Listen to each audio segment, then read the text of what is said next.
Peace, my brother. What's up? Good to see you. Let's talk health to begin with. The people of Virgin Gorda, they are expecting very shortly an improvement in the quality of health services on that sister island. Just on Monday, March 30, government broke ground and signed a contract to begin work on the new Iris O'Neill Medical Center, expected to cost just under $6 million. And in fact, the contractor, James Todman of James Todman and Co., he was very kind at that particular ceremony. In his remarks, he offered to donate $28,000 to match the 28th year of his company in operation.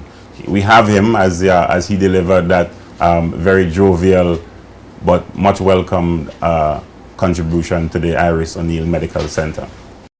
James Todman, on behalf of my family and James Todman Construction, we want to be the first to donate $28,000 to the Iris O'Neill Clinic for medical furniture. And that $28,000 represent, you wonder why 28? We is on the eve of 28 years celebration of James Todman Construction. A few years ago it was 25, we is on the eve of 28 years. I will do my best in Virgin Gorda as I done in Tortola. And James Todman Construction will involve whoever is possible and able to do anything to have this project complete. We will share the pie. People of Virgin Gorda, have no fear. James Todman Construction is over here. His presentation was well received, and of course we had a very large delegation from Tortola on Virgin Gorda on Monday to celebrate with the people of Virgin Gorda that milestone, that very significant moment in the history of healthcare on Virgin Gorda. You know, I'm sure, Edgewenka, many of the trials and tribulations for people seeking to access healthcare from that island, having to navigate the waves between Virgin Gorda and Tortola. Yeah, Sean, there's been a history, a long history of Virgin Gordians having to travel to Tortola for sometimes the simplest of things. You know, simplest of medical treatment, things, treatment that could be had on Virgin Gorda, you know, had we had a modern facility there. And it's been a long time coming, and I know that the people of Virgin Gorda, as they expressed, are very happy that finally this medical center is going to be there. And there's going to be a lot of services, I understand. You might want to tell the people, Sean, about some of the many services. Well, it's pretty much, you're going to have a mini hospital on the island, so there'll be very little need, except I suppose in cases of surgeries, really, where you need to come to the main facility here on Tortola, where the facilities will be much more appropriate or best suited for major surgeries. But one can be rest assured that basic things like addressing a number of the scans and so forth can be done right there on island. In any cases of emergency, trauma incidents and so forth, you can be at least taken care of momentarily before you taken to Peebles Hospital for any further care that may be necessary. But in the interest of time, moving right along, the Minister of Education, Honorable Myron Walwyn, he celebrated with a number of young people on Monday as well, some 105 young people. They were given an opportunity to enter the door of employment and be part of the BVI workforce at what is dubbed by the ministry as a youth apprenticeship program. And a very significant program when you look at the number of young people who are allowed or given an opportunity to find work. And we know how difficult it is when you're young and you're trying to find work. Many people think you need 5-10 years experience. I'm not sure how that is really obtainable when you're 17 or 18 or 19. But certainly the minister is on a track here that many people will find very difficult to keep up with. But let's hear him as he expressed some of his own concerns while encouraging the youngsters to make good of this opportunity. To the young persons participating in the program, Your government and the private sector have gone out on a limb for you.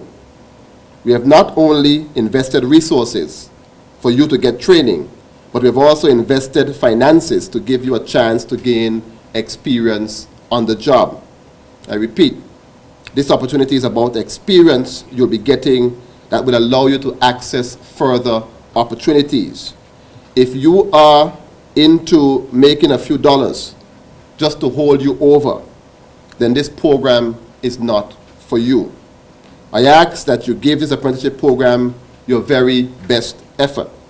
Show up to work with a positive attitude and mind ready to put in an honest day's work. Be prepared to bring your youthful enthusiasm, creativity, and sharp minds to add value to your new place of employment.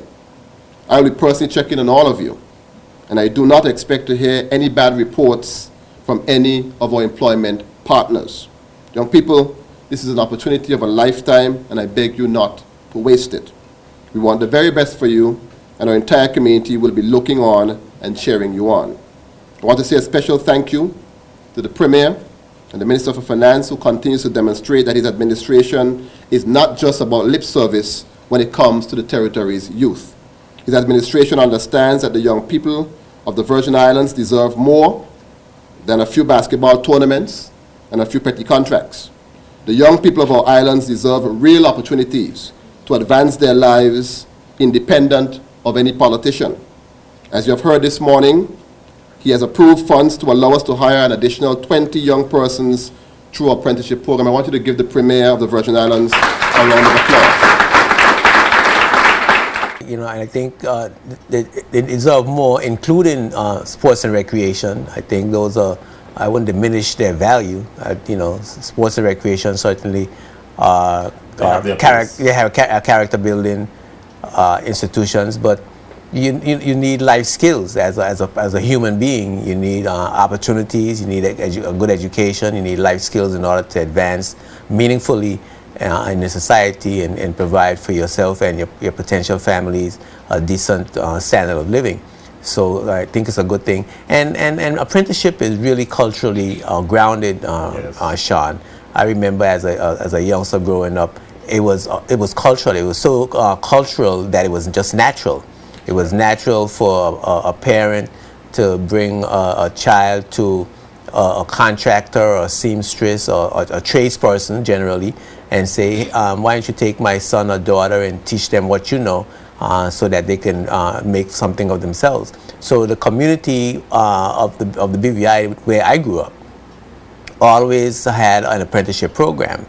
Some persons went to secondary school and worked for the government or taught. Other persons learned to build houses, learned to build boats, carpentry, masonry, you know, all the trades. And you know, in doing so, it removed the stigma associated with the idea of doing certain jobs, whether it be blue collar or white collar or no collar at all.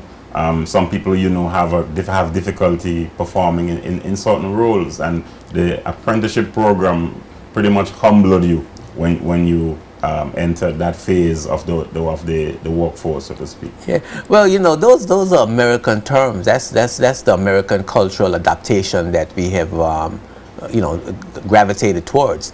We didn't have that vocabulary when I was growing up about blue collar and white collar. You learn a trade, you made something of yourself, you became a man, you built your house, you had a family, and you had it's a natural phenomenon. We had a stable society, yeah. And that's how that was. It was a cultural norm. So those stigmas and so on. I don't we're no longer agrarian societies. We've evolved significantly. So it's natural that you will see the nomenclature change as it relates to job titles. Well, I know that's a class differentiation that has been put upon us by a foreign culture. I'm not accepting that at all. So we could argue about that. Yes. But I think it's very important that we have the apprenticeship program. We brought that back into our culture. Important. And it bodes well for young people being able to get on-the-job training and get a stipend to tie them along as they learn and they grow on the job. I think it's a really, really excellent idea. And it's something... $750 from the government, $750 from the private or the businesses, depending on qualifications, we are advised. Yeah. That's pretty much It's impressive. been something that I know the government, this particular administration, and this particular party has had in its manifesto from its conception. So it's a good thing to see it finally realized. So it's a good Well, I'm sure a number of young people, at least for the time being, 105 of them are very happy. Of course, we've heard from Mr. Albert Wheatley, who is the coordinator for this particular program. And he said on Monday that over 300 young people have been employed since the program began in 2011, 2012, thereabout. And he's doing a fantastic job, and we expect that more young people will be able to get involved in the program, and it will expand as time develops. So it's great news, good reporting there, Sean, and thank you very much.